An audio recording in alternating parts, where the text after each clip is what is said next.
Streaming live on WFLA Now.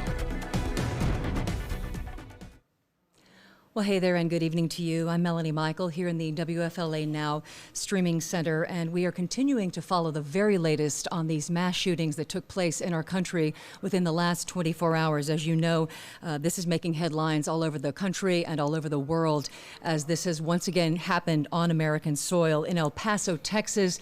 The very latest that we are hearing and that we know is that 20 people are dead, 26 others injured. The first call coming in at 10:39 a.m. That was Saturday morning on a very, very busy Saturday morning during back-to-school shopping at a Walmart. And then in Dayton, Ohio, the call came in at 1 a.m., less than 13 hours later, where 9 people are dead, 27 injured. The shooter was killed roughly a minute after the attack began. And in Texas, that shooter is in custody and being charged with capital murder. At this hour, again, we are continuing here in the WFLA Now News Center to follow the very latest developments and bringing in a very excellent expert, we should say, someone who follows this on a daily basis himself. This is Detective Darren Jenney. He is from the Tampa Police Department. He has been really with threat assessments and Homeland Security for the past 15 years, keeping a very close eye and a close watch on everything that goes on within the community here in Tampa Bay and, of course, beyond. Detective Jenney, thank you so much for joining us. And I know that you have been on the phone with the FBI really all day today, but when you got the call, I should say yesterday when all this took place, because we've been monitoring this for quite some time, what was the first thing that you did yesterday and the first thing that you did again today, since we've had 2 shootings here in the U.S.? Sure. Well, thank you for having me. In the intelligence community, we're constantly in contact with one another. So whether something is happening locally or whether it's anywhere in the country, we're on the phone, we're reading intelligence briefs, we're getting updates to see if any information gleaned from what's happening abroad can be applied to keep us safe here at home. And I know that, you know, when I first saw you when you walked into the station tonight, I was getting the latest from NBC Nightly News with Lester Holt on the ground in El Paso. And I've got to say, just to be frank with everyone who's watching, you know, our hearts are hurting. We're seeing this yet again. And it really doesn't matter what political party you are, where you live, what you do for a living. This affects all of us, and it affects our feelings of safety. It affects our safety in general. And you guys keep an eye on this really 24 hours a day. And something that you and I were speaking about just moments ago. How do you know about a potential threat? I mean, these were people. This isn't someone, you know, coming from overseas. This is someone here on American soil. Our neighbors, our community, people who live next door to us that commit these acts of violence. So how do you all find out about this and really investigate the threat before it turns into something like a mass shooting and a mass casualty where we lose more lives? Sure. Well, law enforcement is tasked with, you know, trying to prevent these, certainly responding to them. You know, we have all kinds of human capital and assets to help us try to do that. But our biggest partner and perhaps the best thing to help us prevent one of these is the public. We are not in contact with that neighbor, that coworker, that family member whose behavior has changed, who has done things that are suspicious, that are acting out violently, talking about hate publicly, changing their patterns, spending all their money, quitting jobs. The possession of weapons alone is really not an indicator, but a change in pattern. A person who's never had a weapon before now goes and acquires 10 or a whole lot of ammunition. Those are indicators. Those are the kind of things that we need to know. And since campaigns like See Something, Say Something have been broadcasted throughout the country, we're getting a lot more tips. They come in almost on a daily basis. Are they effective? Because we seem to, and I don't mean to interrupt you, but Sure. We say that quite a bit as members of the media, because we do hear that from law enforcement. Please pass along the message to members of the public and to your viewers. See Something, Say Something. Has that been effective as a tool and a means to provide you with the information that you need to then investigate potential threats? Is it working? Undoubtedly. The best threat investigation is one that you, the public, have never heard of. That means there was something that was assessed, handled, perhaps someone was arrested, perhaps someone needed mental health evaluation, and we were able to make that happen prior to it becoming a tragedy. Not every tip, and matter of fact, I would say 99.9% are unlikely that they would have turned into something like that. But it can't hurt. We're willing to run down every one of them to make sure that we can do our absolute best to prevent violence. Yeah. And we can't do that if we don't know. And the public is always very much willing to participate in providing information. I know there's a lot of people out there who their hearts are hurting as well. You that are watching this at home or wherever you might be, this is a difficult day for all Americans, knowing that in total between El Paso and Dayton, 29 people are dead, 53 are injured, and this was in a 13-hour time span.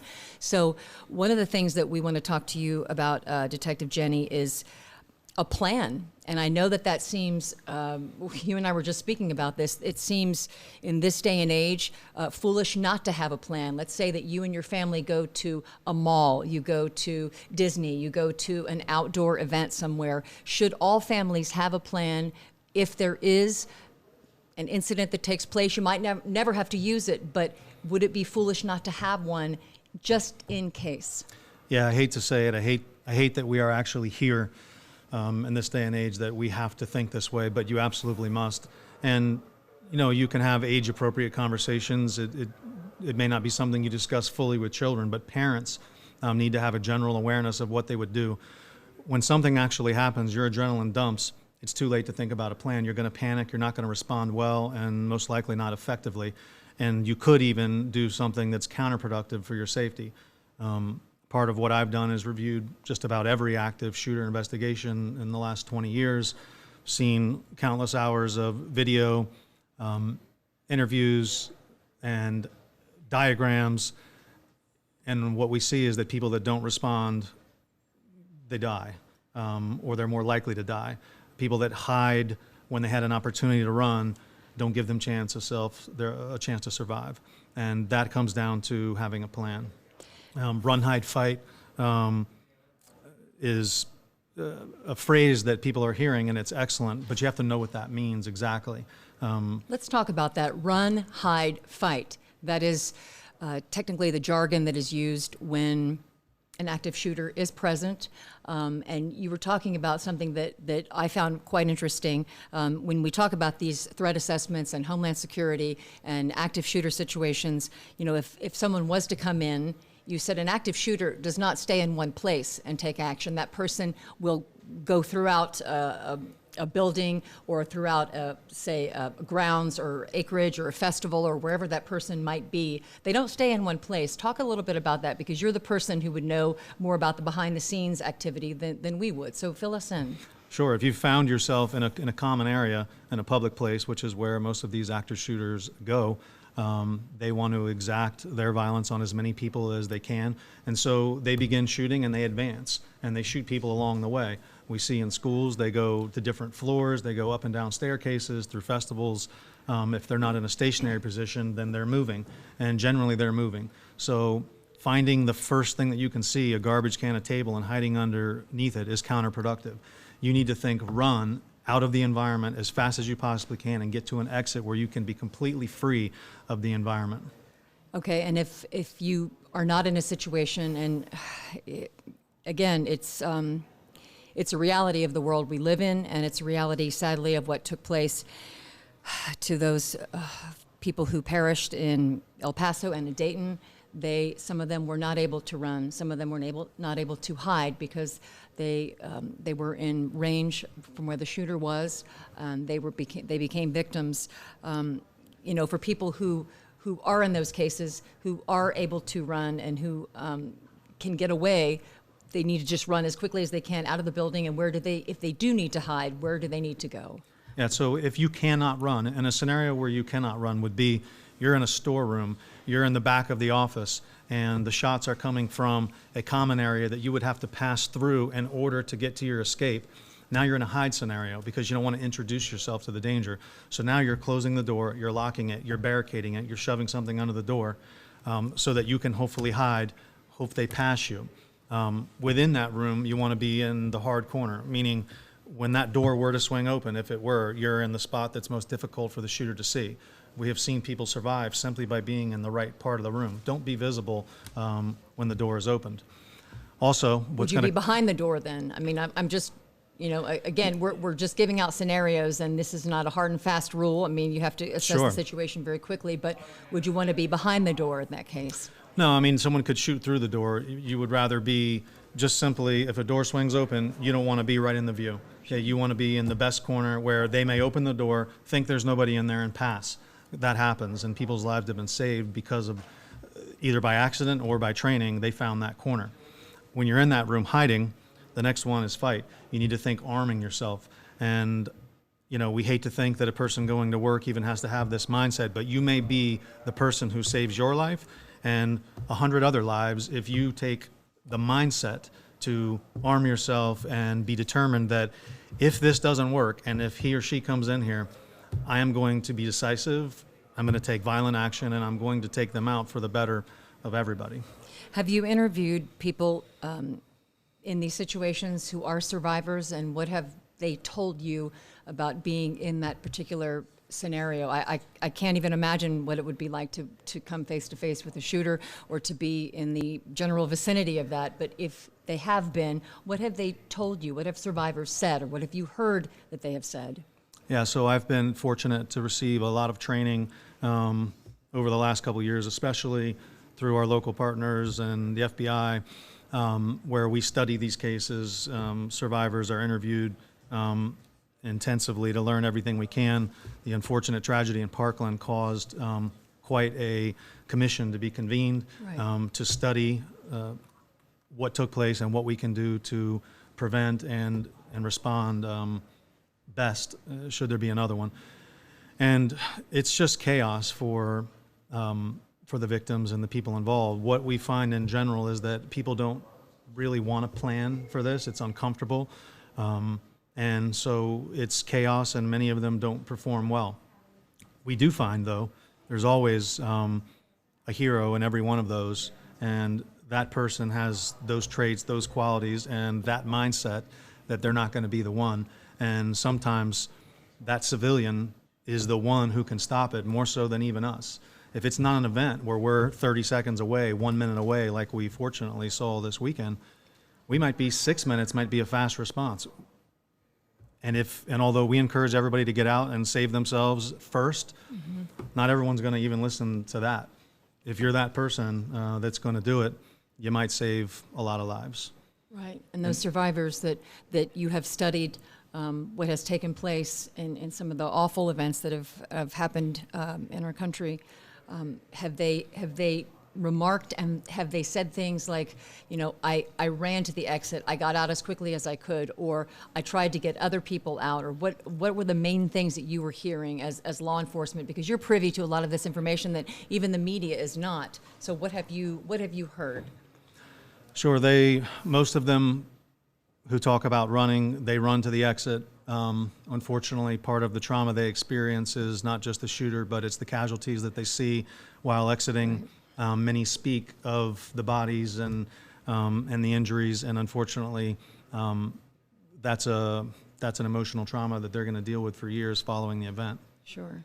In let's just say, for the sake of argument, we don't know where the next shooter is going to be, and I know that you all spend a great deal of time, the majority of your work shifts, even on a Sunday, as you join us today, studying the next potential threat. But let's say something takes place at a mall, and it could be any mall in any county throughout Tampa Bay, throughout Florida, throughout the country, just like it happened in El Paso.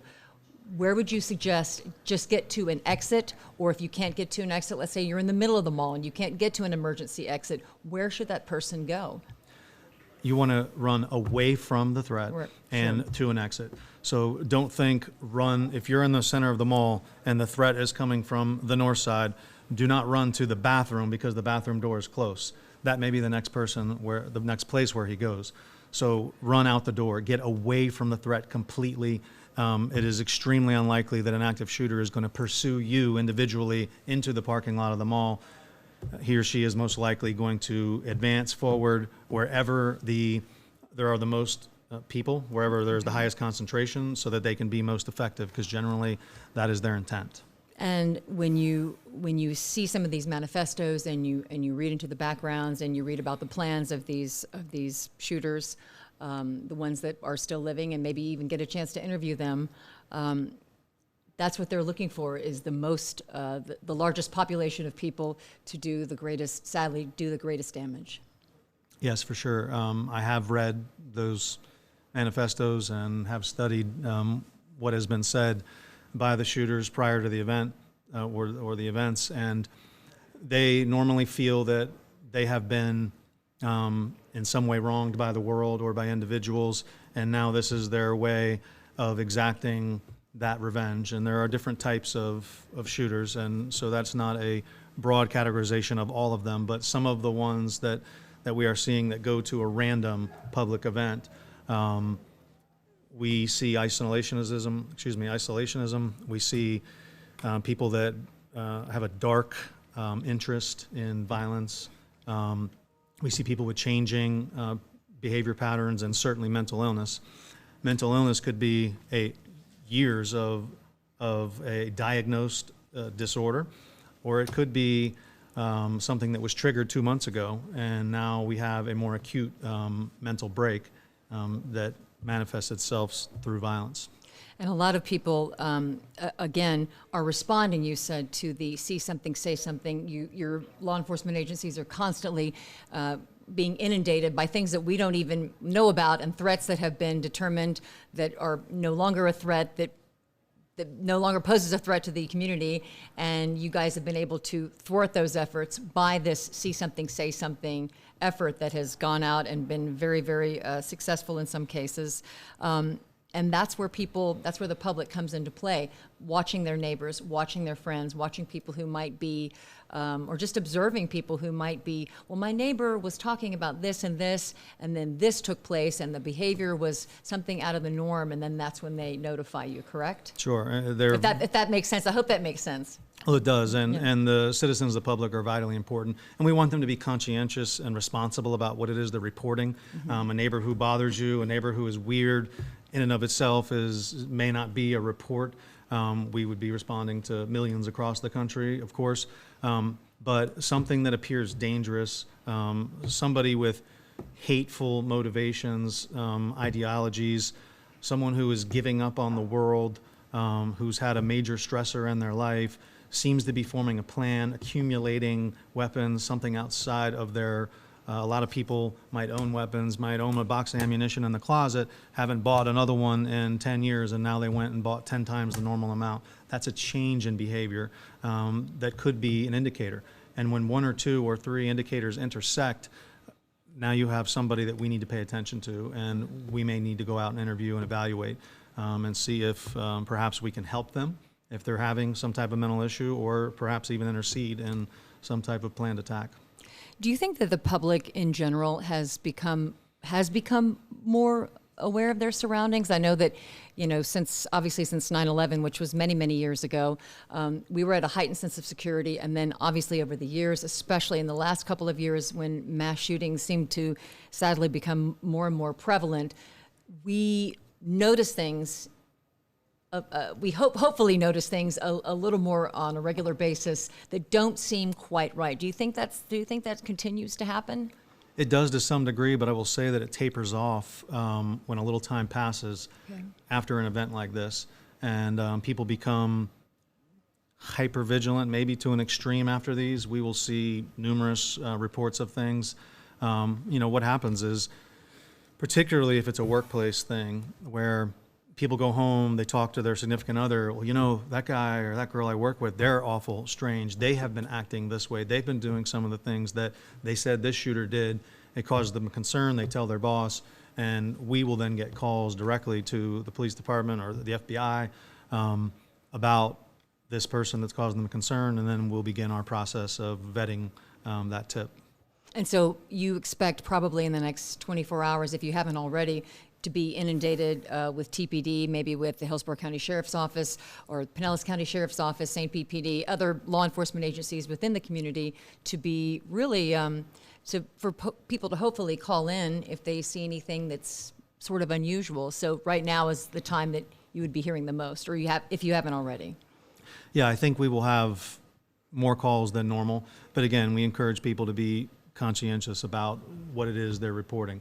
If anything causes you a concern that this person is going to commit real violence, please do. But don't use it as an opportunity to report simply about a neighbor that's bothering you, and hey, this might be a good chance to get the police on this guy who has his dogs barking. That would be, it happens, and that's irresponsible and selfish. But I don't want people to take that as, be careful about calling. Call us if you're concerned. If there's an acute event, a guy's walking into, a forum with a weapon, a public venue, call immediately. Obviously, protect yourself first. There comes the run. But if there's something you see that's out of the ordinary, you got to call. You got to let us know. The Parkland shooter was seen walking through the parking lot with a gun bag.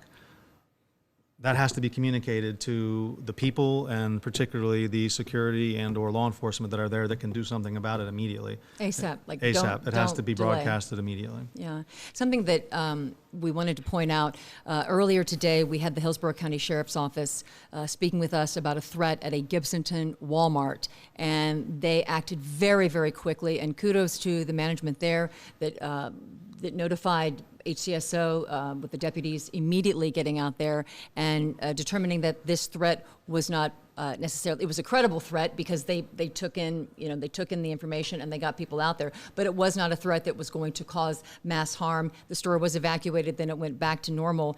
One of the things that the sheriff's office pointed out was that these people acted quickly. It wasn't as though, hey, I think something looks kind of weird, maybe I should call about it later.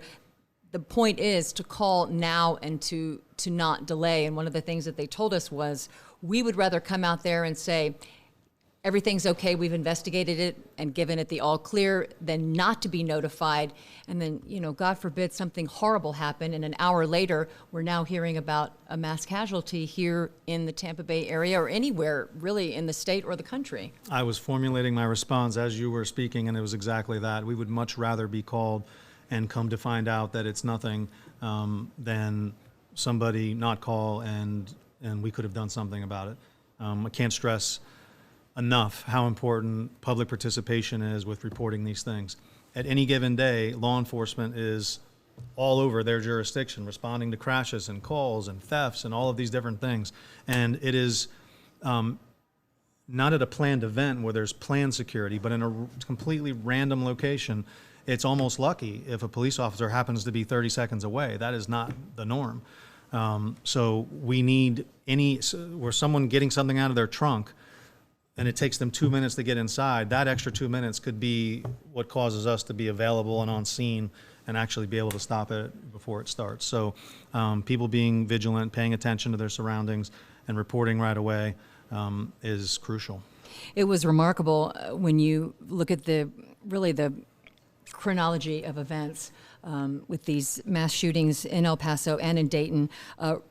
30 seconds, according to the Dayton Police Department, 30 seconds after the attack began, they were able to, quote unquote, neutralize the threat, and they were able to kill the shooter.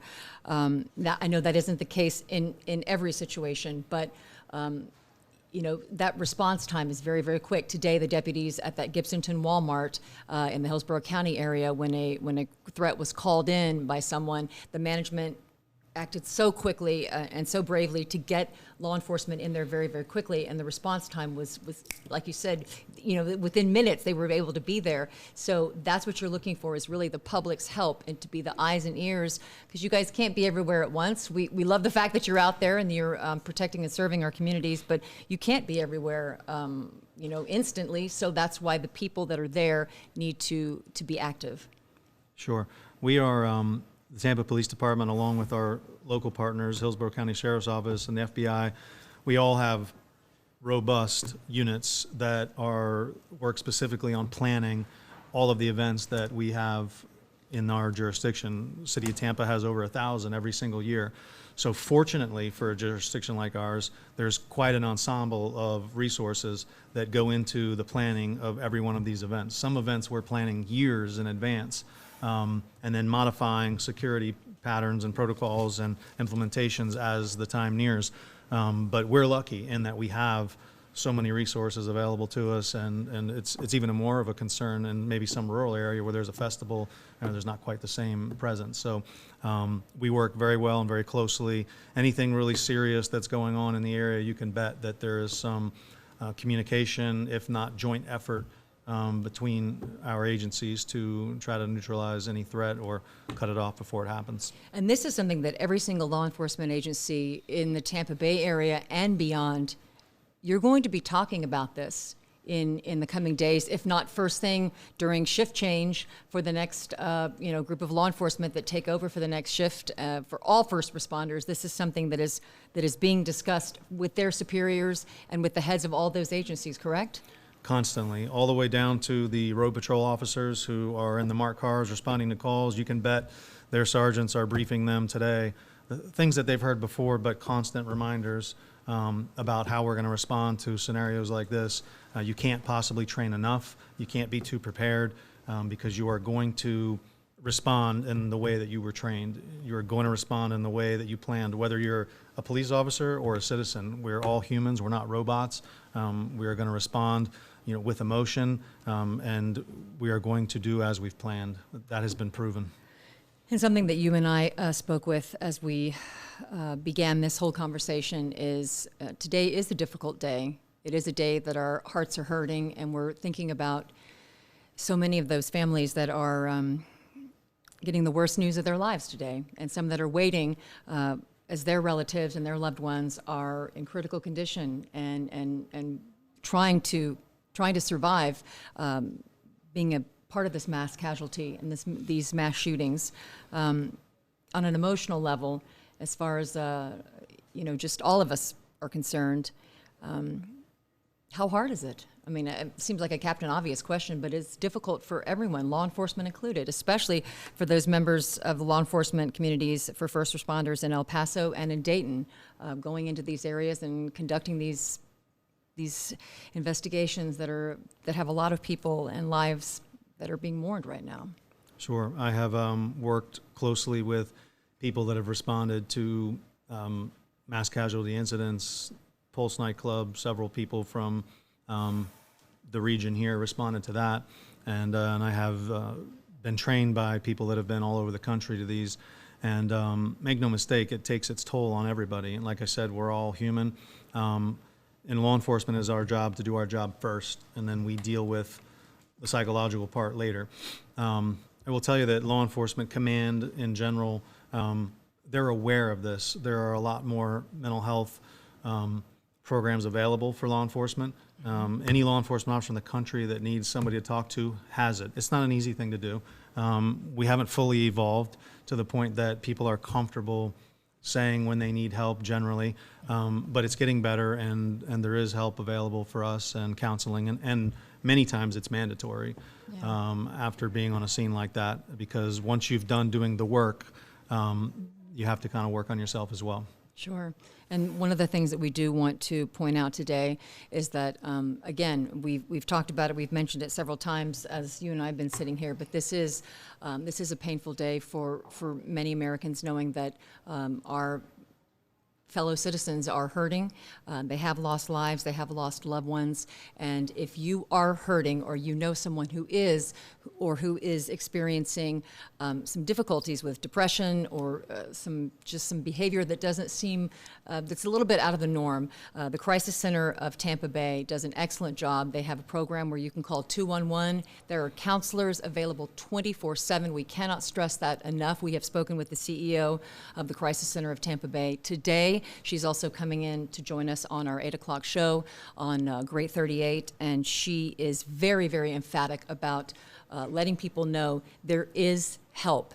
24 hours a day, 7 days a week. You don't even have to give your name. There's a counselor standing by right now as we speak. If you dial 211, you will be put into contact with someone who can discuss this with you, because she has told us before that when incidents like this occur across the country, there's a feeling of just general unease and unrest, because this is not the way that we want to live. This is not the way that we want to see our fellow Americans live, but it is something that is happening that we have to be aware of. And she has told us that, again, the Crisis Center of Tampa Bay, the CEO has told us that when things like this happen, their calls go out the roof. They get calls 24 hours a day, and their call increase goes up exponentially. Yeah, I see that as a good thing.